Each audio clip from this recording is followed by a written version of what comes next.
Hi friends, రజ్జు సర్పభ్రాంతి అనేది మన పూర్వీకుల కాలంలో ఎంతో ప్రాచుర్యం పొందిన జాతీయం. దీని అర్థం అందరికీ తెలిసే ఉండొచ్చు.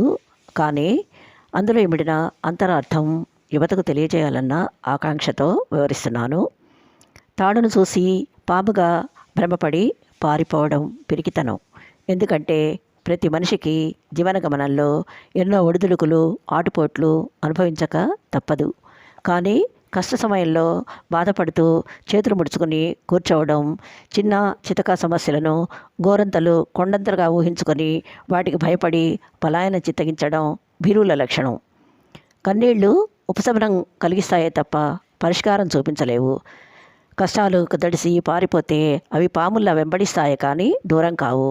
కాబట్టి ఎన్ని సమస్యలు ఎదురైనా భయపడక ధైర్యే సాహసే లక్ష్మి అనుకుంటూ గెలిపే మన లక్ష్యంగా ముందుకు సాగిపోవాలా. ఈ జాతీయంలో దాగిన అర్థం పరమార్థం విన్నారు కదా. నచ్చితే లైక్ కొట్టి ఓ చిన్న కామెంట్ పెట్టండి. Thank you.